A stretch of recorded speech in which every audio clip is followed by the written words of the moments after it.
झांसी की आग, घटना को वक्त बीत गया है लेकिन जख्म अब भी ताज़ा लग रहे हैं। आंखों से टपकते आंसू, गमगीन माहौल, अफरा तफरी, जांच, जिम्मेदारी और इस सब के बीच बहादुरी की दिल छूने वाली कहानी। याकूब मंसूरी की कहानी, एक ऐसे शख्स की बहादुरी की कहानी जिसने दुनिया को बता दिया कि अब भी ऐसे लोग एग्जिस्ट करते हैं जो किसी फरिश्ते या मसीहा से कम नहीं। वीडियो में बताएंगे कि कौन है झांसी की इस दुर्घटना का मसीहा याकूब मंसूरी। मेरा नाम है हरीम और आप देख रहे हैं स्विच। शुक्रवार 15 नवंबर रात के करीब 10:30 बज रहे थे। झांसी के मेडिकल कॉलेज के बच्चों के वार्ड में सब कुछ नॉर्मल लग रहा था। नर्सेज बच्चों की देखभाल में लगी थी और वार्ड के बाहर कई परिवार अपने नवजात शिशुओं की खबर मिलने की उम्मीद में बैठे थे। लेकिन इस रात ने कई परिवारों की दुनिया हमेशा के लिए बदल दी।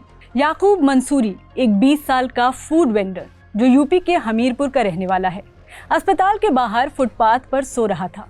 वो अपनी 2 नवजात बेटियों के लिए परेशान था जो अस्पताल के NICU यानी नियोनेटल इंटेंसिव केयर यूनिट में भर्ती थी।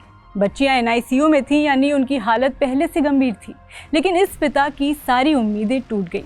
याकूब की जिंदगी उस पल बदल गई जब अचानक अस्पताल से चीखें सुनाई देने लगी। NICU में एक शॉर्ट सर्किट से आग लग गई। वार्ड धुएं से भर गया और पेरेंट्स और रिश्तेदारों के रोने चिल्लाने की आवाज़ें गूंजने लगी। वहाँ मौजूद परिवारों के लिए ये एक ऐसा डरावना सपना था जिससे जागना नामुमकिन था। नन्हे नन्हे इन्फेंट्स जो जिंदगी की पहली लड़ाई लड़ रहे थे, अब आग के खौफनाक चंगुल में थे। चीख पुकार सुनकर याकूब हड़बड़ा कर उठा। ये हालात देखे तो बिना एक पल गवाए वार्ड की खिड़की तोड़कर अंदर घुस गया। धुआं, आग और अफरा तफरी के बीच याकूब ने खुद की परवाह किए बिना बच्चों को बचाने की ठानी। उसने 4 बच्चों को अपनी बाहों में उठाया और बाहर की ओर दौड़ा, लेकिन अफसोस अपनी ही 2 बेटियों को बचाने में वो नाकाम रहा। याकूब ने बताया कि मैंने अपनी बेटियों को ढूंढने की हर कोशिश की, लेकिन सब कुछ आग और धुएं से घिरा हुआ था। जब अधिकारियों ने मुझे बच्चों के शव दिखाए तो मैं उन्हें पहचान भी नहीं पाया। मेरी बेटियां कहाँ हैं मैं अब तक नहीं जानता।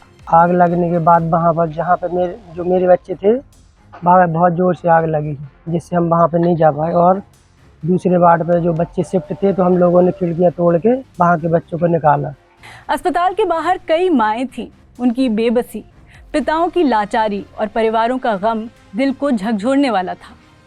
उत्तर प्रदेश सरकार ने मृतक बच्चों के परिवारों को 5 लाख रुपए और प्रधानमंत्री नरेंद्र मोदी ने 2 लाख की आर्थिक सहायता की घोषणा की।